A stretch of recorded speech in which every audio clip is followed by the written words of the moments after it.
క్రీస్తు వారి పేరట మీ అందరికి నా వందనాలు. ఈ అవకాశాన్ని కల్పించిన కన్న తండ్రికి నా హృదయపూర్వకమైన కృతజ్ఞతాస్తుతులు చెల్లిస్తూ, మరి ఈరోజు కూడా దేవుని మాటల్ని నేర్చుకోవటానికి మనం సిద్ధపడి, మరి ఇష్టపూర్వకంగా ఈ మాటలు మనం నేర్చుకుందాం. వినే మాటలు కొన్నైనా చక్కగా నేర్చుకోవటానికి మనం సిద్ధపడదాం. ఎందుకంటే మన జీవితంలో ఏవి వినకూడదో, ఏవి వినాలో సమాజంలో మనకు నేర్పలేదు ప్రియులారా.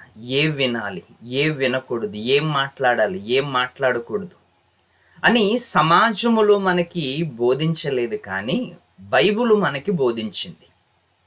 బైబిలు మనకి ఏం బోధించింది అంటే, సమాజములో నువ్వు ఎలా ఉండాలి, నువ్వు ఎలా ఎదగాలి, సమాజముతో నీవెలా ఉండాలి, దేవుడితో నువ్వు ఎలా ఉండాలి అని అన్ని విధాలుగా మనకి వాక్యము నేర్పించింది. అన్ని విధాలుగా ఒక చిన్న పిల్లోడికి స్కూల్లో, ట్యూషన్లో ఎలాగైతే నేర్పిస్తున్నారో, భూమి మీద 60-70 సంవత్సరాలైనా, 20 సంవత్సరాలైనా, 30 సంవత్సరాలైనా మన బ్రతుకుని సరిచేసే ఏకైక పుస్తకమే బైబిల్. మరి ఈ బైబిల్ని దేవుడు మనకి ఎందుకు ఇచ్చాడు అంటే, మన బ్రతుకులని మార్చుకోవటానికి. అందులో ఉంటున్న విషయాలను చదువుకొని, అందులో ఉంటున్న మాటలను నేర్చుకొని, మనము ఏ బాటలో వెళితే మనం పరలోకపు తండ్రి దగ్గరికి చేరుతామో, ఏ మార్గములో వెళ్ళితే పరలోకపు తండ్రిని చేరుకోగలుగుతాము అనే అనేకమైన మాటలు గ్రంథము ద్వారా దేవుడు మనకి రాయించాడు. గ్రంథము ద్వారా దేవుడి దగ్గరికి చేర్చగలిగే ఏకైక పుస్తకమే నీవు నేను చదువుకుంటున్న బైబిల్ ప్రియులారా. బైబిల్. మరి ఈ బైబిల్ గ్రంథములో ఉన్న మాటలను మనము ధ్యానించగలిగితే, బైబిల్ మనకి ప్రతిరోజు కూడా నేర్పిస్తుంది. శరీరానికి అన్నం ఎలాగ అవసరమో, శరీరానికి నీళ్ళు ఎలాగ అవసరమో, శరీరానికి గాలి ఎలాగ అవసరమో, శరీరానికి ప్రకృతిలో ఉంటున్న పంచభూతాలు ఎలాగైతే అవసరమో, అలాగే బైబిల్ కూడా మనకి ఎన్నో విధాలుగా బోధిస్తుంది. పరలోకానికి వెళ్ళాలంటే ఏం చెయ్యాలి, దేవుడి దగ్గరికి వెళ్ళాలంటే ఏం చెయ్యాలి, దేవుడికి ఇష్టడుగా నువ్వు ఎలా బ్రతకాలి, దేవుడికి నచ్చేవాడుగా నువ్వు ఎలా బ్రతకాలి, అన్ని విధాలుగా దేవుడు గ్రంథములో మనకి రాయించిచ్చాడు ప్రియులారా. అన్ని విధాలుగా రాయించిచ్చాడు. మరి వ్రాయబడిన మాటల్ని మనము ధ్యానించగలిగితే, వ్రాయబడిన మాటలను మనము నేర్చుకోగలిగితే, దేవుడు ఏదో ఒక విషయాన్ని ప్రతిరోజు మనకు నేర్పుతుంటాడు ప్రియులారా. ఎవరి ద్వారానో ఒకరి ద్వారా, సేవకుల ద్వారా. సేవకుల ద్వారా అనేక మంది సేవకులు ఉన్నారు ఈ ప్రపంచంలో. అనేక మంది ప్రతి పల్లెటూరులో ఉన్నారు, ప్రతి పట్టణాలలో ఉన్నారు, ప్రతి దేశాలలో ఉన్నారు. యావత్తు ప్రపంచములో ఎక్కడ చూసిన సేవకులు ఎక్కడో ఒక దగ్గర మనకు కనిపిస్తున్నారు, దేవుని సేవ చేసేవాడు. అలాంటి వారిని దేవుడు ఇంకా అభివృద్ధి పరచాలి. అలాంటి వారి కుటుంబాలను దేవుడు ఇంకా బలపరచాలని నా ఉద్దేశం. అనేక మందికి సువార్తను ప్రకటించాలని నా ఉద్దేశం ప్రియులారా. అందుకే అనేక మంది సేవకులు ఆయా ప్రాంతాలలో ఉన్నప్పుడు మనము దేవుని సేవకుల ద్వారా వింటున్న ప్రతి మాటని కూడా బైబిల్లో మనకి నేర్పబడుతున్న మాటలు అలాగున్నవా లేవా అని మనము కూడా ఏం చేయాలంట, ప్రతిరోజు పరిశోధన చేయాలంట. ఎందుకంటే ఎవరు ఏ వాక్యం చెప్తారో, ఎవరు దేనికి సంబంధించి మాట్లాడుతున్నారు, ఎవరు దేనికి సంబంధించిందిగా మాట్లాడుతున్నారు, ఎవరు ఎలాంటి బోధ చేస్తున్నారు, ఎవరిది సొంత బోధ, ఎవరిది దైవ బోధ అని అనేకమైన విషయాలను మనము బైబిల్లో నుంచి వాళ్ళు చెబుతున్నప్పుడు చూసుకోవాలి. చూసుకోవటానికి మన చేతిలో ఖచ్చితంగా బైబిల్ ఉండాలి. మన చేతిలో ఖచ్చితంగా బైబిల్ ఉండాలి. బైబిల్ మన చేతిలో ఎందుకు ఉండాలంటే ప్రియులరా, అవతల వ్యక్తి మాట్లాడుతున్నది బైబిల్కి సంబంధించినదా, లేకపోతే సొంతానికి సంబంధించినదా అన్ని రకాలుగా పరిశోధన చేయగలిగే ఏకైక మాటలే బైబిలు మనకిచ్చిన లైసెన్స్ ప్రియులరా. అందుకే ఏ సేవకుడు మాట్లాడినా, సేవకుడు ఎప్పుడు కూడా తప్పు మాట్లాడు, దైవభక్తి కలిగి దేవునికి భయపడి సేవకుడు ఎప్పుడూ మాట్లాడుతుంటాడు. కానీ కొందరు ఉన్నారు సమాజంలో, కొందరు ఏంటంటే వక్ర మార్గములో నడుచుకుంటూ వక్ర బోధలు చేస్తూ మరి అనేక మందిని తప్పు త్రావు పట్టించటానికి కొందరు ఉన్నారు. మరి అలాంటి వారిని మరి దేవుడే సరిచెయ్యాలని నా ఉద్దేశం. ఇంకపోతే దేవుని మాటలను మనం ధ్యానించగలిగితే, దేవుని మాటలను మనం నేర్చుకోగలిగితే అందరికంటే అదృష్టవంతులం ప్రియులారా. మనం అందరికంటే అదృష్టవంతులం. అందుకే ఎప్పుడు కూడా మనము దేవుని మాటల్ని నేర్చుకోవటానికి మనం ఇష్టపడాలి, సిద్ధపడాలి. అందుకే భూమి మీద దేవుడు మనకిచ్చిన మంచి అవకాశములో కొన్ని విషయాలను బైబిల్లో నుంచి మనం నేర్చుకుందాం ప్రియులారా. బైబిల్లో నుంచి మనం నేర్చుకుందాం. యోహాను గారు ఎన్నో గ్రంథాలు రాశాడు. యోహాను సువార్త రాశాడు, ప్రకటన గ్రంథం రాశాడు, యోహాను మొదటి పత్రిక రాశాడు, రెండవ పత్రిక రాశాడు, మూడో పత్రిక. ఇంచుమించు యేసుక్రీస్తు వారికి ప్రేమైన శిష్యుడుగా ఉంటూ, యేసుక్రీస్తు వారు పరలోకానికి వెళ్ళిపోయిన తర్వాత చక్కగా తన జీవితంలో సత్యము కోసం పోరాడే ఒక యోధుడుగా, సత్యాన్ని అన్వేషించే ఒక మంచి సైనికుడుగా, సత్యాన్ని సమాజానికి చెప్పటానికి సిద్ధపడి ఉంటున్న ఒక శిష్యుడుగా, అపోస్తులుడుగా మనం బైబిల్లో చూడగలుగుతున్నాం. ఆయన జనానికి ఒక మంచి మాటని, జనాలకి ఒక మంచి మాటని తెలియచేశాడు. నిజంగా ఆ మాటను కూడా ఈరోజు మనం ధ్యానిద్దాం ప్రియులారా. ఎందుకంటే బైబిల్లో ప్రతి మాట కూడా వ్రాయబడింది అంటే, బైబిల్లో ప్రతి మాట రాయగలిగాడు, రాయబడ్డాది అంటే, దేవుడు రాయించగలిగాడు అంటే అది మానవులందరికీ అవసరమని, మానవులు మరి మరి భక్తి మార్గములో నడవటానికి, మానవులు మంచి లోకానికి, పరలోకానికి వెళ్ళటానికి అవసరమైన మాటలు అని దేవుడు తన గ్రంథములో మనకు రాయించాడు ప్రియులారా. అందులో ఒక విషయాన్ని మనము ఈరోజు చదవగలిగితే, ధ్యానించగలిగితే చాలా బాగుంటుంది. యోహాను రాసిన మొదటి పత్రిక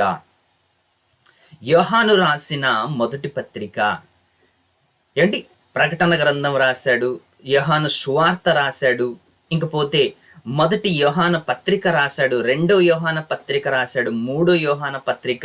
ఇంచుమించు 5 పుస్తకాలని యోహాను గారు రాసినట్లుగా మనకు అనిపిస్తుంది. 5 పుస్తకాలను రాసినట్లుగా అనిపిస్తుంది. ఇంకపోతే అందులో 3వ అధ్యాయము 20వ వచనములో ఒక మంచి సందర్భాన్ని యోహాను గారు ఎవరికైతే రాస్తున్నాడో, ఎవరికైతే ఏదైనా చెప్పాలనుకున్నాడో, ఎవరికైతే ఏ విషయాన్ని అయితే వెల్లడించాలనుకున్నాడో ఆ విషయాన్ని చక్కగా రాస్తున్న, చక్కగా వాళ్ళకి తెలియజేస్తున్న మాట మనం చదువుకుందాం ప్రియులారా. మన హృదయము మన యందు దోష ఆరోపణ చెయ్యని ఎడలా, మన హృదయము మన యందు దోష ఆరోపణ చెయ్యని ఎడల దేవుని ఎదుట ధైర్యము గలవారగుదుము. అంటే మన హృదయము దేవుని ఎదుట దోష ఆరోపణ చెయ్యని ఎడల, మన హృదయమే, పక్కోళ్ళ హృదయం కాదు, పక్కింటి వాళ్ళ హృదయం కాదు, ఎవరి హృదయం కాదు, మన హృదయం గురించే మాట్లాడుతున్నాడు ప్రియులారా. మన హృదయం గురించి యోహాను గారు మాట్లాడుతూ ఒక మంచి విషయాన్ని ఏమంటున్నాడంటే, మన హృదయము మన ఎదుట దోష ఆరోపణ చెయ్యని ఎడల దేవుని ఎదుట ధైర్యము గలవారగుదుము. అంటే మన హృదయము మన పట్ల, మన గురించి దేవుడికి దోష ఆరోపణ చెయ్యని ఎడల, దోష ఆరోపణ చెయ్యని ఎడల ఎవరి హృదయం? మన హృదయమే. మన హృదయము దేవునికి దోష ఆరోపణ చెయ్యని ఎడల ధైర్యంగా ఉందుము. ఒకవేళ దోష ఆరోపణ చేస్తుంది అంటే దోష ఆరోపణ, మన హృదయము దోష ఆరోపణ దేవుడికి చేస్తుంది అంటే మన హృదయము బాగలేదని అర్థం. మన హృదయం బాగలేదని అర్థం. మన హృదయము చెడిపోయిందని అర్థం. మన హృదయము పనికి రాకుండా పోయిందని అర్థం. మన హృదయము ఎందుకు పనికి రాకుండా పోయిందని అర్థం. మన హృదయము దేవుని ఎదుట దేవుని ఎదుట దోష ఆరోపణ చెయ్యని ఎడల, ఒకవేళ చెయ్యలేదనుకోండి మంచివాళ్ళమే, ఒకవేళ చేసింది అంటే మనము చెడ్డవాళ్ళమే ప్రియులరా. చేసింది అంటే మనము చెడ్డవాళ్ళమే. ఎందుకంటే హృదయము నిండిన దానిని బట్టి నోరు మాట్లాడుతుంది. హృదయములో ఏమి నిండుంది? హృదయములో ఏమి నింపుకున్నావు? హృదయములు ఏమి స్టోరేజ్ చేసుకున్నావు? పక్కింటి విషయాలన్నీ నింపుకున్నావా? పక్కింటి కుటుంబపు విషయాలు నింపుకున్నావా? పక్క దేశాల కుటుంబంలో పక్క దేశ విషయాలు నింపుకున్నావా? అసలు నీ హృదయములో ఏమి నింపుకున్నావు? నీ హృదయములో ఏమి నింపుకున్నావు? అసలు నీ హృదయము దేవుడికి ఇవ్వవలసిన హృదయాన్ని, దేవుడు ఉండవలసిన హృదయములో పక్కింటి విషయాలను, పనికిరాని విషయాలను, లోక సంబంధమైన విషయాలను ఏమైనా స్టోరేజ్ చేసుకున్నావా? ఒకవేళ స్టోరేజ్ చేసుకుంటే, ఒకవేళ అన్ని నింపుకుంటే హృదయము దేవునికి దోష ఆరోపణ చేస్తుందంట. ఎందుకంటే ప్రభువా వీళ్ళెవరూ మంచోళ్ళు కాదు ప్రభువా, వీళ్ళు హృదయములో మొత్తం హృదయం నిండా పనికిరాని విషయాలు నింపుకున్నారు, పనికిరాని ఆలోచనలు నింపుకున్నారు అని మన హృదయము దేవునికి దోష ఆరోపణ చేస్తుందంట. ఏముంది మన హృదయంలో? ఎవడొక పాట కట్టాడంటే, పనికిరాని వాడు పాట కట్టాడు. ఏంటి ఆ పాట అంటే, హృదయం ఎక్కడున్నది నీ చుట్టూనే తిరుగుతున్నదంట. హృదయములో దేవుడు ఉండాలి కానీ అమ్మాయిల చుట్టూ తిరగటం ఏంటి? హృదయములో దేవుడు ఉండాలి కానీ లోకం చుట్టూ తిరగటం ఏంటి? ఒకసారి ఆలోచించండి. దేవుడు ఉండవలసిన స్థానాన్ని ఎంత పవిత్రంగా ఉంచుకోవాలి, ఒక్కసారి మీరు ఆలోచించండి. మనం ఉండే ఇల్లు ఎంత పవిత్రంగా, ఎంత శుభ్రంగా ఉంచుకుంటాం. మనం కట్టుకునే బట్టలు ఎంత శుభ్రంగా ఇస్త్రీ చేసి మరి తొడుక్కుంటాం. మనం రాసుకునే సబ్బులు, మనం పూసుకునే సెంటులు, మనం ఉండే ఇల్లు, మనం నడిచే త్రావులు అన్ని శుభ్రంగా ఉంచుకుంటున్నప్పుడు, అన్ని శుభ్రంగా చేసుకుంటున్నప్పుడు దేవుడు ఉండవలసిన స్థానము హృదయము. దేవుడు ఉండాలి అనుకొని కట్టుకున్న ఈ దేహము, ఈ హృదయములో ఏమి నింపుకున్నాం మనం? మనుషులందరూ ఏమి నింపుకున్నారు అని దోష ఆరోపణ చేయగలుగుతుంది అంటే మన హృదయము చెడిపోయిందని అర్థం. హృదయము చెడిపోలేదు, హృదయములో ఉంటున్నదంతా చెడిపోయిన చెత్త చెదారం అంతా నిండి ఉన్నది కాబట్టి మొత్తం లోపల చెడిపోయింది. హృదయం చెడిపోయిందా? హృదయములో చెడిపోయిన వస్తువులు ఉన్నాయా? ఏమున్నాయి ఇంతకీ? హృదయం చెడిపోయిందా? హృదయములో చెడిపోయిన వస్తువులు ఉన్నాయా? హృదయం బాగానే ఉంది ప్రియులారా, హృదయము బాగానే ఉంది. కానీ హృదయములో చెడిపోయిన వస్తువులు నింపుకోవటం వలన ఏమైపోయింది? హృదయం చెడిపోయింది. చెడిపోయిన హృదయం ఎప్పుడు చెడిపోతుంది? హృదయం లోపల పనికిరాని వస్తువులన్నీ నువ్వు స్టోరేజ్ చేసినప్పుడు. నిజంగా ఏమేమి స్టోరేజ్ చేయగలుగుతున్నాడో తెలుసా మనిషి? పనికిరాని విషయాలన్నీ కూడా మనిషి హృదయములో స్టోరేజ్ చేయగలుగుతున్నాడంట. చూడండి హృదయములో ఏమేమి ఉన్నాయో ఒక్కసారి మీ బైబిల్ విప్పి చూడండి. ఒక్కసారి మార్కు రాసిన సువార్త 7వ అధ్యాయము. ఒక మంచి మాటని బైబిల్లో నుంచి మనం చదువుకున్న మార్కు రాసిన సువార్త 7వ అధ్యాయము 21వ వచనములో మనం చక్కగా చదువుకుందాం. 21వ ఒకవేళ బైబుల్ ఉంటే మీరు ఖచ్చితంగా తీయాలి, చదువుకోవాలి. మన హృదయము దోష ఆరోపణ దేవుడికి చేస్తుందంట. చాలా జాగ్రత్త. ఎందుకంటే దేవుడు ఉండవలసిన హృదయములో వేరే వాటిని తెచ్చేసుకున్నాము, వేరే వాటిని పెట్టేసుకొని పోషిస్తున్నాము అంటే హృదయము ఊరికే ఉంటుందా? హృదయం ఊరికే ఉంటుందండి. హృదయము ఏకంగా దేవుడికే కంప్లీట్ ఇస్తుందంట, దేవుడికే ఆరోపణ చేస్తుందంట, దేవుడికి ఆరోపణ చేస్తుందంట. అసలు హృదయములు ఏమేమి ఉన్నాయో ఒక లిస్ట్ దేవుడు రాశాడు, చూడండి, చదువుకుందాం. 21 హృదయములో నుండి దురాలోచనలు, హృదయములో నుండి దురాలోచనలు, జారత్వమును, దొంగతనమును, నరహత్యను, వ్యభిచారమును, లోభమును, చెడుతనమును, కృత్రిమమును, కామ వికారమును, మస్తరమును, దేవదోషణు, అహంభావమును, అవివేకమును వచ్చును. ఇవన్నీ వచ్చును. ఈ చెడ్డవన్నీ లోపల నుండియే బయలు వెళ్ళి, లోపల నుండి ఈ చెడ్డవి అన్నాడా, ఈ మంచివి అన్నాడా? బైబిల్లో ఈ చెడ్డవి. హృదయము చాలా మంచిది ప్రియులారా, హృదయం చాలా మంచిది. దేవుడు ఉండవలసిన హృదయం, దేవుడు నివాసం చేయవలసిన హృదయం, దేవుడు మనలో ఉండి సంచరించవలసిన స్థానం అది. దేవుడు ఉండవలసిన హృదయం, దేవుడు ఉండి సంచరించవలసిన స్థానములో ఎన్ని లిస్టు దేవుడు పెట్టాడు, ఎంత పెద్ద లిస్ట్ ఇచ్చాడు దేవుడు. ఈ చెడ్డవన్నీ అంటున్నాడు. చెడ్డది లోపలకు పోతే అంతా చెడిపోద్ది కదా మరి. చెడ్డది హృదయంలోకి పోతే అంతా చెడిపోద్ది కదా మరి. అప్పుడు మన మాటలు మాట్లాడుతుంటాం, ఏమండి ఆ ఊరు మంచిది కాదండి, ఆ ఊర్లో దొంగలు ఉన్నారంటండి.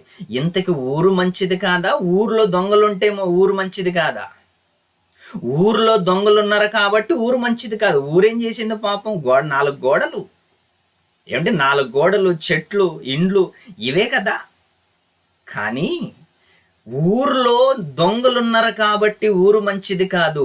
హృదయం ఎప్పుడు మంచిది కాదు, ఎప్పుడు చెడిపోయింది, ఎప్పుడు పనికి రాకుండా పోతుందంటే ఇదిగో ఇన్ని విషయాలు హృదయములోకి వెళ్ళిన తర్వాత, ఇన్ని విషయాలు లోపలికి వెళ్ళిన తర్వాత అప్పుడు హృదయము పనికి రాకుండా పోతుంది. ఏంటండి? దురాలోచనలు, జారత్వమును, దొంగతనమును, నరహత్యను, వ్యభిచారమును, లోభమును, చెడుతనమును, కృత్రిమమును, కామ వికారం, మస్తరమును, దేవదోషణ, అహంభావము, అవివేకము, ఇవన్నీ చెడ్డవి అంటున్నాడు.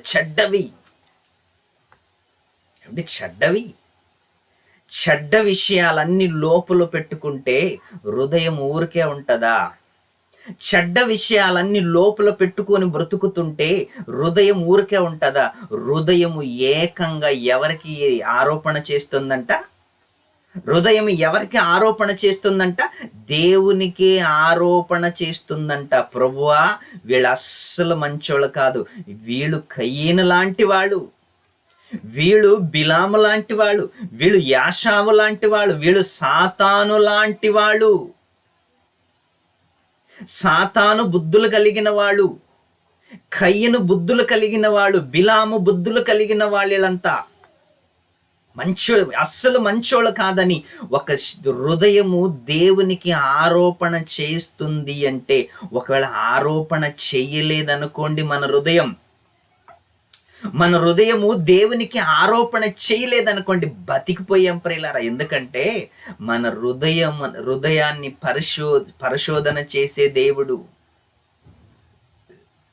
హృదయాన్ని పరిశోధన చేసే దేవుడు, హృదయమును పరిశోధన చేసే దేవుడు. కీర్తనల గ్రంథం 44 ఒక్కసారి చదువుకుందాం ప్రియులారా. 44 హృదయ రహస్యములను ఎరిగిన దేవుడు, నీ హృదయములో రహస్యమైన విషయాలు ఏమైనా ఉన్నాయా? నీ హృదయములో రహస్య విషయాలు, ఎవరికి తెలియని విషయాలు, ఎవరితో చెప్పుకోలేని విషయాలు, ఎవరికి తెలియకుండా హృదయములో దాచుకున్న విషయాలు, ఎవరిని లేపేయాలి, ఎవరిని పొడి చేయాలి, ఏది దొంగతనం చేయాలి, ఎవరిని ఎక్కడ మోసం చేయాలి అని రహస్య విషయాలు ఏమైనా ఉంచుకున్నావా, అవన్నీ దేవుడు చూస్తాడంట ప్రియులారా. అవన్నీ దేవుడు చూస్తాడంట. నీవేమో హృదయములో ఉంచుకుంటున్నావేమేమో ఎవరికీ తెలియకూడదని. ఏదండి, హృదయములో ఉంచుకున్న విషయాలను, హృదయ రహస్యాలను పరిశోధన చేసే దేవుడు, హృదయ రహస్యములను ఎరిగిన దేవుడు. దేవుడికి ఏం తెలియదు చెప్పండి? దేవుడికి ఏది మొరుగైంది చెప్పండి? దేవుడికి మొరుగైనదంటూ సమాజములో ఏది లేదు. నీ హృదయములో, ఒకవేళ నీ హృదయములో ఉంచుకున్నది పక్కింటోడికి తెలియకపోవచ్చు, పక్కవాడికి తెలియకపోవచ్చు, పక్కలో ఉంటున్న నీ భార్యకి తెలియకపోవచ్చు, నీ పిల్లలకి తెలియకపోవచ్చు, కానీ పైన చూస్తున్నాడే పరలోకపు తండ్రి, పైన చూస్తున్నాడే పరలోకపు తండ్రి, ఆయనకు అన్ని విషయాలు తెలుసు. హృదయ రహస్యాలను ఎరిగిన దేవుడు, హృదయ రహస్యాలను ఎరిగిన దేవుడు. ఇంకపోతే మన మాట నాలుకకి రాకముందే మన గురించి పూర్తిగా తెలిసినోడు దేవుడు ప్రియులారా. పూర్తిగా తెలిసినోడు దేవుడు. నీ గురించి నీకు తెలియకపోవచ్చు, మీ అమ్మ గురించి నీకు తెలియకపోవచ్చు, మీ నాన్న గురించి నీకు తెలియకపోవచ్చు, మీ అక్కయ్య గురించి తెలియకపోవచ్చు, నీ భార్య గురించి నీకు తెలియకపోవచ్చు, నీ గురించి నీకు తెలియకపోవచ్చు, కానీ నీ గురించి పూర్తిగా తెలిసినోడు, నీ గురించి పూర్తిగా నీకు వివరణ అందించేవాడు, నీ గురించి నీకు వివరణ ఇచ్చేవాడు దేవుడు ప్రియులరా. ఆ దేవుడు దగ్గర ఏదైనా దాచటానికి ప్రయత్నము చేస్తే మంచిది కాదు.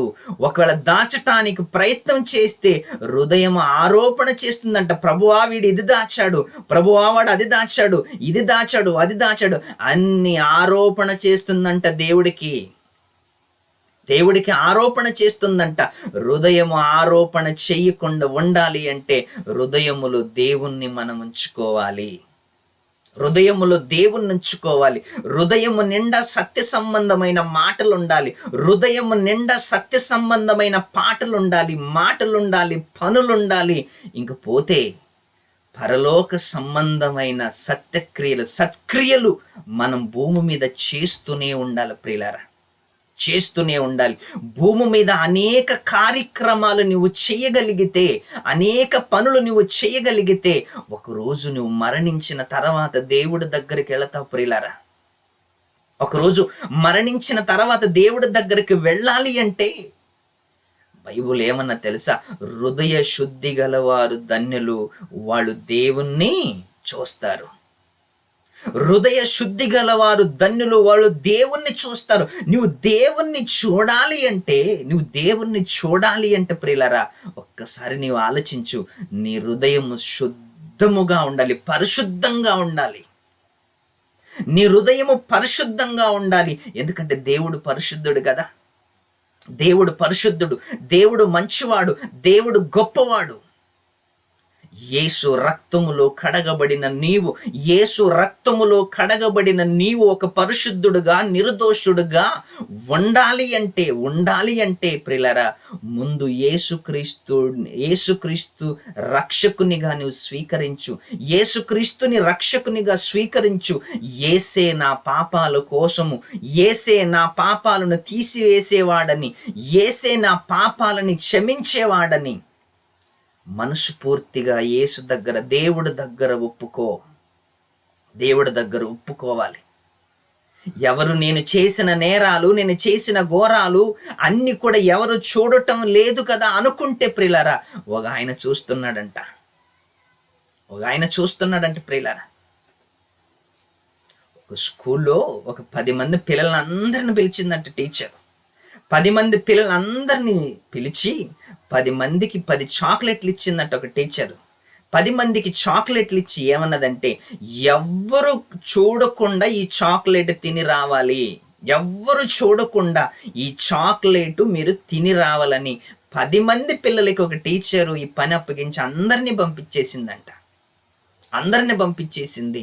అందరూ కూడా ఏమండి, కొందరేమో కిచెన్లో, కొందరేమో బాత్రూంలో, కొందరేమో మిద్దె మీద, కొందరేమో చెట్ల దగ్గర, ఎక్కడెక్కడ వాళ్ళకి నచ్చిన చోటు, ఎవరు చూడలేని, ఎవరు లేని స్థలములో అక్కడక్కడ అందరూ తినొచ్చారంట. నెక్స్ట్ డే స్కూలు, అందరు వచ్చారు. టీచర్ అందరిని పిలిచిందంట. అనే రండ్రా అందరు వచ్చి, ఎవరెవరు ఎక్కడ తిన్నారు, ఒకరేమో కిచెన్లో, ఒకరేమో బాత్రూములో, ఒకరేమో అక్కడ, ఒకరేమో ఇక్కడ, అందరూ చెప్పారంట. ఒకడు మాత్రం తినకుండా వచ్చాడంట. ఆమె అడిగిందంట, ఏమయ్యా నువ్వెందుకు తిని రాలేదు చాక్లెట్ అంటే, అప్పుడు ఆయన చెప్పలేకపోయాడంటే, ఎందుకురా ఏమైంది చెప్పు అంటే, ఎందుకు తినలేకపోయావంటే, అప్పుడు ఈ మాట గుర్తుకొచ్చిందంట ఆయనకి. ఈ మాటని గుర్తుకొచ్చిందంట. సండే స్కూల్లో ఈ మాటను నేర్పారంట అబ్బాయికి. అబ్బాయి ఎవరు తెలుసా? క్రైస్తవ బిడ్డలు, క్రైస్తవ కుటుంబములో పుట్టినవాడు ప్రతి సండే స్కూల్కి వెళుతున్నప్పుడు, ఇలాంటి మాటలు నేర్పిస్తున్నప్పుడు ఆ అబ్బాయికి భయం కలిగిందంట. అప్పుడు టీచర్ ఎందుకు తిని రాలేదంటే, అప్పుడు అన్నాడంట, మేడం అందరూ చూడలేని స్థలం అయితే ఎక్కడ నాకు కనిపించలేదు. అందరూ కూడా ఎవరూ లేని దగ్గర కాదు. అందరూ కూడా వీళ్ళన్న మాటలు అక్కడ తిన్నానని వాళ్ళు చెబుతున్నారు కదా, నా వల్ల కాలేదు మేడం. ఎందుకంటే పైన దేవుడు చూస్తున్నాడు. ఆయనకు మొరుగైనదంటూ ఏది లేదు. ఆయనకి మొరుగైనదంటూ ఏది ప్రపంచములో లేదు. నేను ఎక్కడికి వెళ్ళినా ఆయన నన్ను చూస్తాడు. బాత్రూంలో వెళ్ళినా చూస్తాడు, కిచెన్లోకి వెళ్ళినా చూస్తాడు, చెట్ల దగ్గరికి వెళ్ళినా చూస్తాడు. ఎక్కడికి వెళ్ళినా దేవుడు చూస్తున్నాడు మేడం, అందుకే నా వల్ల కాలేదు మేడం అని చెప్పాడంట. ఈ మాట వినగానే టీచరు గుండెలు కరిగిపోయాయంట ప్రియులారా. అవును కదా, నిజమే కదా. ఇన్ని రోజులు పాఠాలు చెప్పిన నాకే ఒక మంచి పాఠం చెప్పాడు కదా క్రైస్తవ అబ్బాయి. ఒక క్రైస్తవ కుటుంబములో పుట్టిన ఒక బిడ్డ ఇలాంటి మాటలు క్రైస్తవ కుటుంబములో చెప్పబడుతున్నాయంటే అని ఆమెకు ఒక గుణపాఠం నేర్చుకున్నదంట. ఆ రోజు ఆమె ఆ బాలుడి ద్వారా ఒక గుణపాఠం నేర్చుకున్నదంట. ఒకసారి ఆలోచించండి. హృదయ రహస్యాలను ఎరిగిన దేవుడు, హృదయ రహస్యాలను చూస్తున్న దేవుడు, హృదయ శుద్ధి గలవారు దేవుణ్ణి చూస్తారు. నువ్వు దేవుణ్ణి చూడాలని ఆశ ఉందా? అయితే మన హృదయములు ఏముంచుకోకూడదు? కల్మషం ఉంచుకోకూడదు. మోసాలు, దగాలు, దొంగతనాలు, ఘోరాలు, నేరాలు, దోపిడి, అహంభావాలు ఇవన్నీ ఏముంచుకోకుండా ప్రియులారా, హృదయములు ఎవరుండాలో తెలుసా? దేవుడు ఉండాలి. దేవుణ్ణి ఉంచుకోగలిగితే, మన హృదయములో దేవునికి స్థానం ఇవ్వగలిగితే, మన హృదయములో దేవుణ్ణి మనం ఉంచుకోగలిగితే, అంతకంటే అదృష్టం మనకి ఏమీ లేదు ప్రియులారా. అంతకంటే అదృష్టం ఏమీ లేదు. పనికిరాని వాళ్ళందరినీ హృదయములో ఉంచుకొని, తాగుబోతోని హృదయములో ఉంచుకొని, తిండిబోతోని హృదయములో ఉంచుకొని, అల్లరి చేసేవాడిని, తిట్టేవాడిని, కొట్టేవాడిని అందరినీ హృదయములో ఉంచుకొని, మనల్ని పుట్టించిన ఆయన్ని మాత్రం పక్కకు పెట్టేసామనుకోండి, ఏం బాగుంటుంది చెప్పండి? మనల్ని పుట్టించిన ఆయన్ని పక్కకు పెట్టేసి పనికిరాని వాళ్ళందరినీ హృదయంలో ఉంచేసుకొని, వాళ్ళే నా సర్వస్వం, వాళ్ళే నాకు అన్ని అనుకోని నువ్వు ఒకవేళ బ్రతికితే ప్రియులారా, నిజంగా దేవుడు బాధపడతాడు. దేవుడు బాధపడ్డాడు అంటే ప్రియులారా, దయచేసి మరి దేవుడు బాధపడ్డాడంటే మన హృదయము దేవునికి దోష ఆరోపణ చేస్తుంది, ప్రభు వీళ్ళెవరూ మంచోళ్ళు కాదని. అందుకు ఒక్కసారి ఆలోచించండి. మన హృదయము పవిత్రంగా ఉండాలి అంటే పవిత్రమైన కార్యక్రమాలు, సత్క్రియలతో మన హృదయాలను నింపుకోవాలి అని కోరుకుంటూ ఈ మాటలు ముగిస్తూ సెలవు తీసుకుంటాను. అందరికీ వందనాలు. సెలవు.